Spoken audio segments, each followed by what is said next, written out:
July 18th. Again and again. Casa Picante was an authentic Mexican restaurant. The word in this case meaning so obviously not associated with anyone even remotely Hispanic that Taco Bell was brutally realistic by comparison. Still, it was a strangely popular restaurant despite its kiss image and goofy fiesta theme. Complete with eye-searing colors, badly warbled mariachi music, more piñatas than an Xbox game. At the Milmo's table, as though they were in the eye of a pseudo-Mexican storm, sat four girls, eating them in various states of enjoyment of their breakfast. From Octavia in her cinnamon chocholata stuffed waffles to Champagne in her surprisingly and actually authentic muendo. Rarity eating lightly, simple salad for a small breakfast burrito, while Twilight, wanting to be more adventurous, as the menu said, went for the huevos con chorizo. And guys, I just want to let you know, I've never taken Spanish. Thanks for coming, Gus, Champagne said, the look in her eyes determined, though I hadn't expected you to bring someone extra. Jamie, this is Rarity, Twilight said, giving the introduction. She was also a victim, and she's a friend of mine. I thought you could she would be of help with this. Victim? You don't mean... Rarity said, the look on her face surprised. Twilight nodded. Yeah, it's happening again, and we think we know who's really behind it. How much does he know, Twilight? Champagne asked. More than he probably wants to, Octavia commented. She was almost a victim of Blue Blood himself. Champagne took a drink of her non-alcoholic mimosa. Saying to Glasganzi commented, I'm not very pleased to say it, but that's more than enough, as far as qualifications are concerned. Miss Rarity, here's the situation. You want to pay how much for this warehouse complex? The man gasped over the phone. Sight unseen, no less? That's correct, Mr. Values, Piano Bliss said over the phone, trying to infect a Scottish accent. Unfortunately, she was originally from Nova Scotia, where just about everyone spoke with a brogue that Americans identified as Scottish. Her Highness, the Prince of Anurite is offering 20 million euros, around 27 million of your dollars, for the whole complex, and according to the company's research, your facility has been sitting there unused for quite some time. Tell me about it. Folks here in Carroll are so damn nimby at times that a set of warehouses designed to deliver stuff closer never gets used, while the ones down in the south part of town are practically filled to capacity. Stupid world they live in, I swear. She heard him sigh at the other end, before he continued with, Well, at least you're offering me more than those adults at Walmart. They're only offering me 12. You think that for a company that's afraid of the new Barnyard Bargain Supercenter growing up just blocks away, they'd be able to offer real money. Now, sir, my Lord Prince truly desires the property, and is ready to recompense you for such. Plus, if I may be so bold, he's not one much for bargains or anything. So what does he have in mind? My Lord Prince is petitioning the American Football Federation. Sorry, I forgot to call it soccer in the States. To create a football club here at Canterlot. The complex downtown is long enough for a stadium, and it's needed in Verondums, and such a complex provide plenty of jobs for the reason. If you ask me, he needs to build another NFL team out here, because the Stallions ain't worth a damn. Still, it's his money, and the price is right. Sure, you have a deal. Wonderful. Please send a copy of our contract to our attorney's office in Los Angeles, and she'll look it over. Strictly a formality, you know. Once that's done, we'll be in town for a few days to sign the necessary contracts. Will that be sufficient? That'll be great. Talk to you in a few days, Miss Line. As will I. Good sir. Have a pleasant day. With that, Dodge Line hung up the phone, and Piano shook her head, laughing in the ears of this man. He doesn't realize he's been assigned his own death warrant. Doesn't kill him, of course, but an interested party would get word to the FBI that a Siren sympathizer was in their midst. And sooner or later, that would filter to CSIS. Acronyms make me grumpy. Mr. Property Values wouldn't have had much longer to live after that. So, any luck? Defying Wright asked his secretary bodyguard lover, as he looked up from a book. For a rare change since he met him, he was not reading a grimoire or any magical book, but instead an everyday, average book, the prince. See, her was a fairly nasty piece of work, at least he's been told by a Grand Sir, so she wondered why he was reading it. Probably for the irony, or maybe so something princes read, she thought. She giggled softly. She regularly betted a prince that got her quite on the way to being a princess, at least more than the average girl. Yes, she was a combat-riding siren, but a girl had dreams, right? Besides, he chose her. Sure, he was probably double her age. His ID said he was about 52. Those weirdly youthful looks implied he was no longer older than his late 20s. But hey, he chose her and that was all that mattered. Very much so, dearest, she told him. And he looked at her oddly. May as well stake my claim now. Once we've beaten our scars, who knows what'll happen next? Personally, being a princess is not such a bad idea. He closed his book and gave her that smile she knew was just for her. In a few days, head to Camelot to finalize the details. I still have a few more things to attend to, and then I'll be along shortly, okay? Go to the nearby grandfather clock. In the meanwhile, I must meditate and expand my skills. We'll do something for tonight for dinner, okay? Piano gave her the most winning smile, determined to win him. With a grin, he walked off. As he left the library for his private chambers, he ran into his secretary. His true secretary. I have a massive for you, sir, the man said, handing him a sheet of paper. Additionally, your appointment has arrived and has been escorted to the map room. Thank you, Divine replied. Please make sure that Miss Bliss is kept busy until I return from my appointment. The last thing I need is some heavily armed, lovesick puppy following me around while I'm trying to attend to important business. As you say, sire, the secretary said, bowing as the fine right walked past, not giving the issue further thought. Walking up to the third floor, he opened the door to find his appointment lounging in a chair, swishing a glass of wine. Yes. Chateau Quillet, 1986. Wonderful year. I'm glad you approve. He sat down and looked at the attendee, then poured himself a glass. So, have you given any thought to my offer? I have, and I'd like to know what is in it for me. Oh yes, I'm presuming you mean beyond the obvious trappings of wealth and power, he asked, and received a nod in reply. Well, you'll be able to take the director of assistants and quite literally squash him or her like a bug. You'll taste immortality and experience things that others cannot even begin to dream of. Your desires and demands will be capable to the ends of the earth and beyond. And all I have to do is agree to your demands. Think of it as an offer from someone suitably impressed, Divine commented, raising a glass to his lips. You intrigue me, and like that young thing downstairs, I could tell you are more than just your chest and thighs. Katana Blast sat there, a scowl marring her features, until she commented, Oh, come on! You could have used the pronoun before I started reading! That young thing you refer to as a dear to me, dearer than most. She is my petite sœur, and I have raised Piano since she was a baby, and I am not pleased that you chose to bed her, and now you want to throw her away as she was nothing. As you can imagine, in my line of work, we cherish much.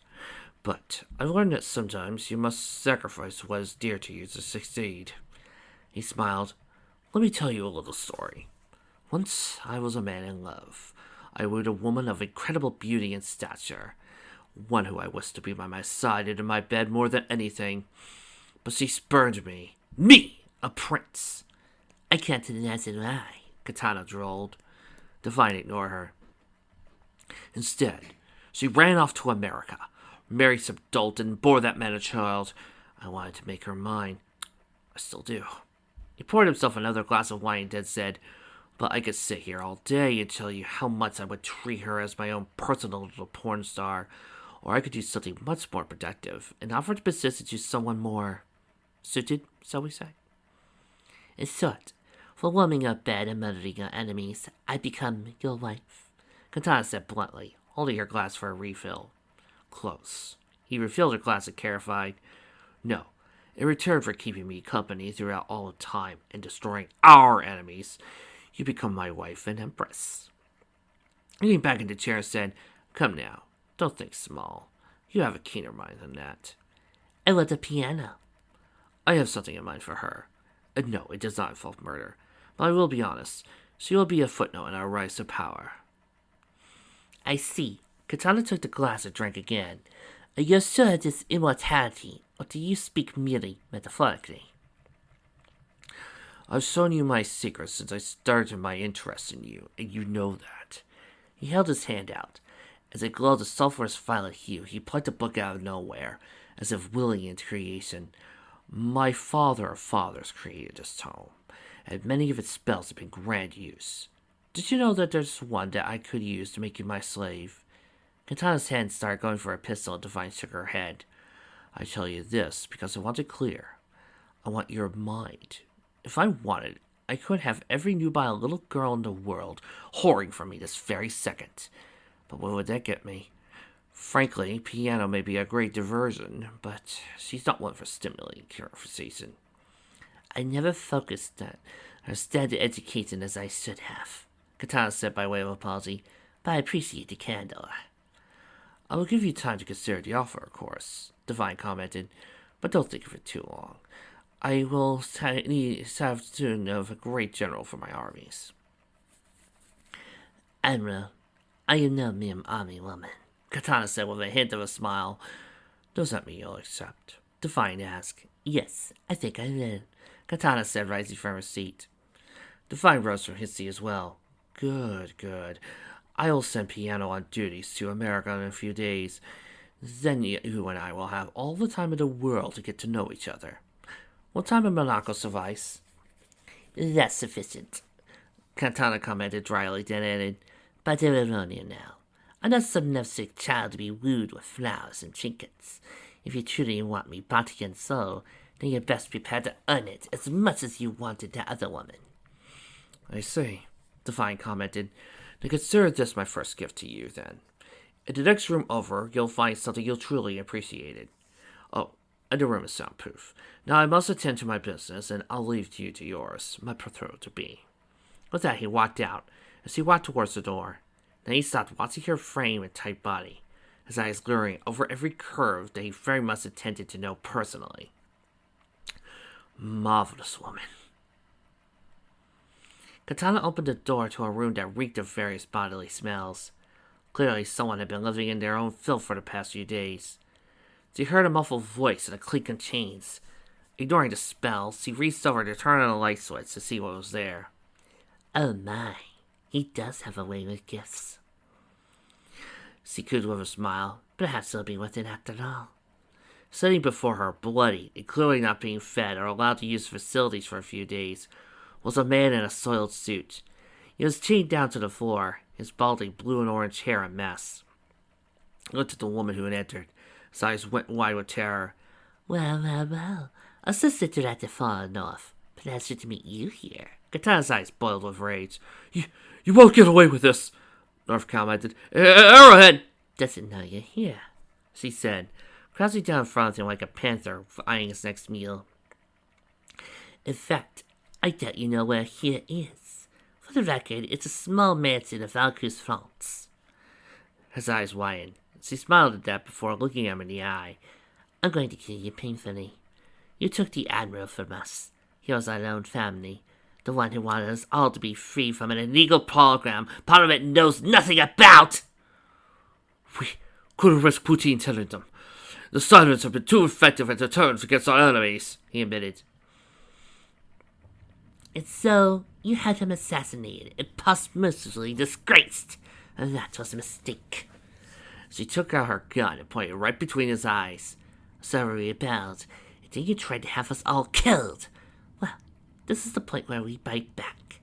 Pity you won't live to see it. She holstered her gun. A quick death is too good for you. What is he going to do? Katana got up and walked over to the nearby table. Sitting on a silk pillow were brand new surgical steel knives, all still in their wrapping. Picking one off the pillow, she removed the sheath and looked at him.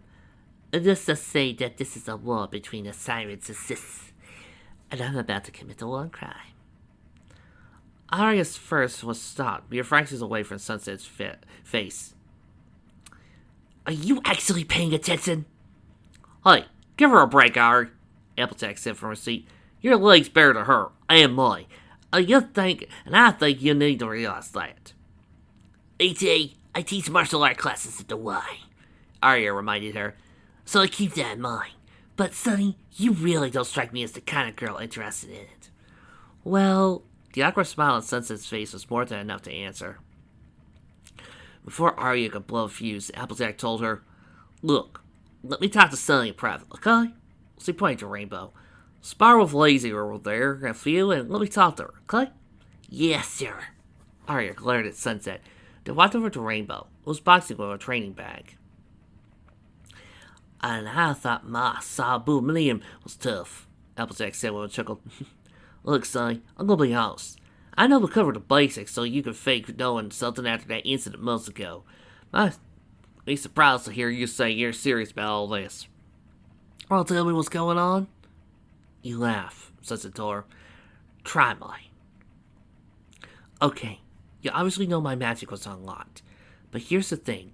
On Equest, there's magic everywhere. So a maze could pull from other sources aside from herself. Pulling from her own reserves for major spells is a desperation move. However, here on Earth, everything's pretty much magically dead, with the exception of you and the others. And I'm not about to do that. So I had to draw from my own reserves. And even though, not to brag, I'm probably the most powerful unicorn living, even I'll exhaust myself. That means I had to increase my wellspring, and to do that, I need to be in better shape, better meditation, and better recreation capable. Since I'm really not one for sitting in yoga class, I had two options. Take those modern dance classes that Pinky's taking over this summer, or, well, martial arts. Really? Sunset nodded. Yeah, I know it doesn't seem like from when Twilight was here, but remember, she didn't use any magic, because he didn't think to. And as an alicorn, she's in a lot more shape than you think. I want to know what the comparisons are between an alicorn and a unicorn, Sir Crave. Applejack him in. Heck, until I met Twilight, I didn't even know what an alicorn was. Applejack crossed her arms and added, And well, all this time I thought it was because you wanted to protect Twilight. Sunset blushed. Well, that too. I mean, Twilight and Taffy, they're my family. I nearly blew that once, and I can't afford to do that again. Well, you know we're always here for you. I know, but what if something magical happens? Applejack pondered for a second. Last time we had a magical problem around here, you took care of it. Time before that, no thanks, but... Yeah, I get the point. But they're my family, AJ. The situation was reversed. I'm sure you want to do the same, right? The blonde nodded and gave her friend a laconic smile. Yeah? Let me talk to Argus so he can go easier on you. I like to see things you know more than you do, and it's probably my fault. She patted Sunset on the shoulder. Practice a call while I'll chat with her, okay? Got it. On time, Coco arrived at Blueblood's home. Slinging her bag over her shoulder, she walked around the side path, away from the Maya house, towards the guest house where Blueblood and Suri lived. She thought it was pretty cool that both her parents and his realized how much they were in love, so much so that the adults let the two choose their future, even though they were both technically not old enough to do so yet. She hoped that she would find someone like that one day. Finally arriving at the bungalow, she knocked on the door. Seems quiet, she mused. I hope they're at home. Sure enough, the door opened, revealing Blueblood. Coco swooned a little when she saw him, and the truth to be told, she was a little jealous for Suri. Blueblood was a gentleman, and a handsome guy, kind and debonair. If he was single, maybe she would have tried to catch his attention. But given he was 4 years older than her, he'd probably never see her as anything other than a kid sister type. But maybe someday she would be someone as cool as he was. Did he mention he had a cousin who went to Caroline High? Maybe she'd get to meet Flash or something like that in the near future. Oh, hello, Coco, Blueblood said with a warm grin. Come in, may I take your bag? Yes, she said, handing over as she stepped in. So, where's Suri? She was unfortunately tied up with some other affairs, Blueblood said sardonically. She'll be in some home later tonight, so my apologies, dear lady, but you'll have to tolerate my poor presence as recompense. Coco giggled. Don't say that. You know I like being around you. I know. Care to place a chest while we wait? And would you care for some champagne? She nodded eagerly as he made her way to the parlor table. And one of the things she liked about him, he was a chess player, something she learned from her grandmother.